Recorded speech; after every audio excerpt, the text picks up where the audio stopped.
Thanks again for joining me for Katy's Corner. I'm here with Stan Kovler. This is a good one. You guys are really gonna like this. Stan, thanks for agreeing to talk with me. Thanks for having me, Katy. Yeah, so tell us what you do. So I am VP of Corporate Strategy and Investor Relations at Extreme. So Who do you work for? And I work for Ed, and I matrix into Remy for the IR part as well. So Stan is on the E-team, so he sits with our E-team, and you see all the craziness that goes on with Ed and his team. So thanks for agreeing to talk with me. Tell us a little bit about what you do, because I mean, strategy is strategy, and it's a secret often, but there's a lot that goes on with what you do, so tell us what you do. Yeah, sure. So I think what we're trying to do is find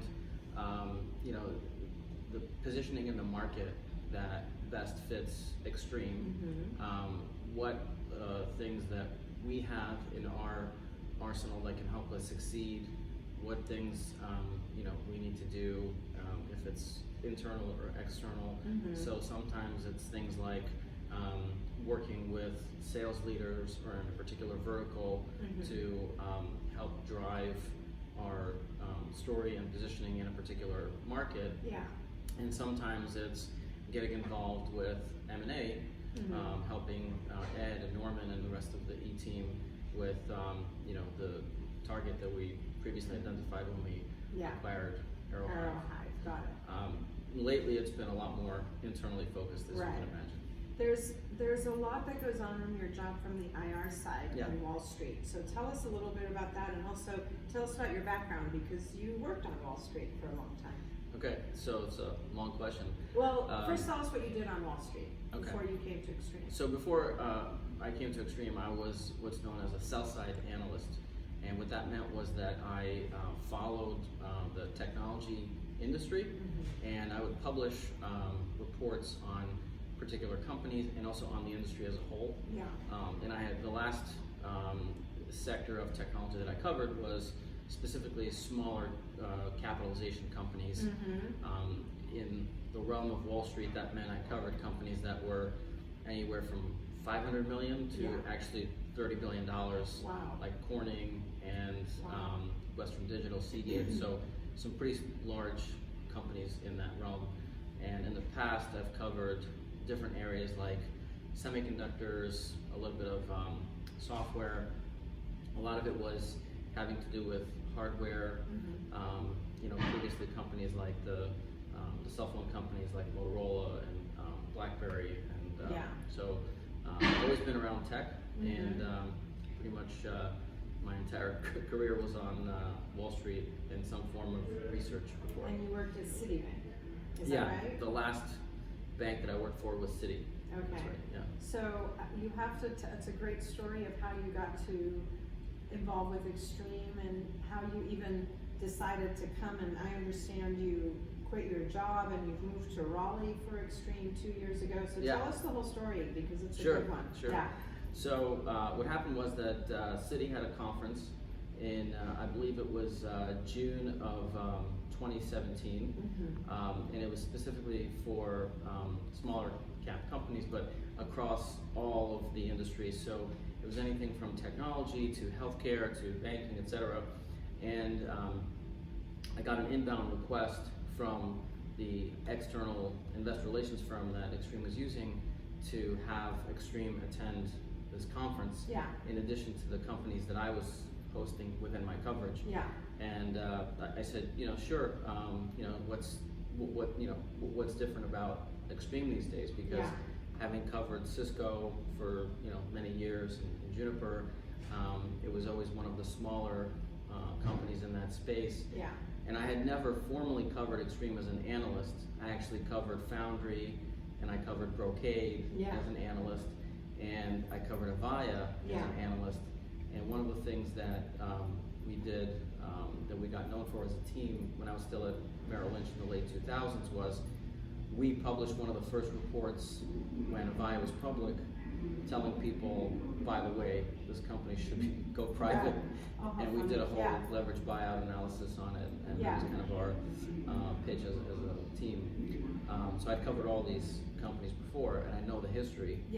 And all of a sudden, you know, it was interesting to note that Extreme, of all these companies, was becoming the consolidator in the space, and was in this renaissance. Because before that, there were a lot of management changes throughout the 2000s, and you know, whether it was the CFO or the CEO. But when you met Ed, there was some magic that happened. So tell us about that. And then when we finally got to the actual conference, and I was interviewing Ed in front of investors, and he was telling the story. It was actually really exciting. It was actually really exciting that all of these things. For you personally. For me personally, and also I was happy that this company had been around for so long, and that I was seeing this level of success with the new leadership that had come in. So I just thought that was a great story. And what we did was So did you approach Ed, or did he approach you? Because there was...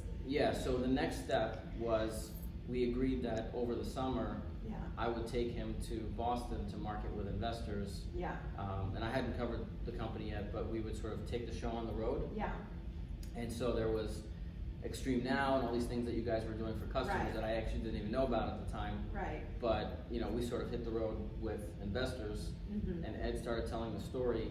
And one of the capstone events at that roadshow was that we were taking investors to the Boston Red Sox game. So we were here. So it's fitting that it's, you know, around Salem. And I really became interested, not just for the company, but personally, where I said, you know, I in my mind, I said, I want to be part of this story. And as, you know, the IR firm and Ed kept calling me and saying, you guys should cover us, you should really cover us as an analyst. And I was thinking to myself, I'm probably not going to cover you as an analyst, but I actually would like to work at this company. And so, you know, we started the discussions, and it kind of worked out that there was a role that Ed was thinking of opening up, and so, you know, it worked out. So I came in to work under the previous CFO, and he was based in Raleigh at the time. So I moved from New York City to Raleigh. Your family, your little kids, and the whole so bit. Everyone moved. So it was good. It's been a good change. We like it. So. What do you love about Extreme?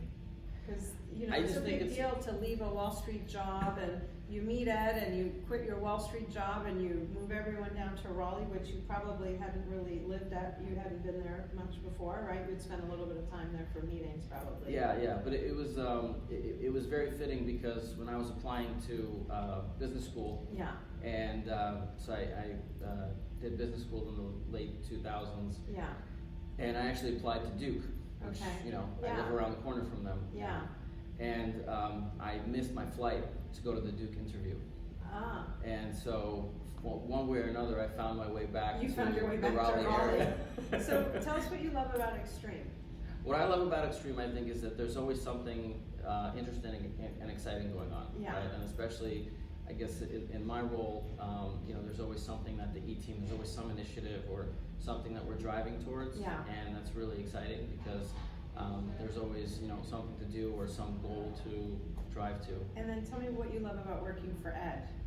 I think Ed, you know, specifically, he's just like one of the best bosses that I've ever had. And, you know, I've been on Wall Street, you know, met a lot of exciting people, and I was lucky enough in my role to have met a lot of other great CEOs and executives throughout my coverage, you know, whether it was, you know, talking to you know, Chambers before, or you know, other people, and so it was really like I'm very happy that I picked my spot to work with Ed. It's like, it's actually a privilege, I think, to work with him. That's awesome. That's awesome. So Stan is you're the youngest member of the E-team, and you know, clearly you love being at Extreme. Thank you so much for agreeing to speak with me. I really appreciate it.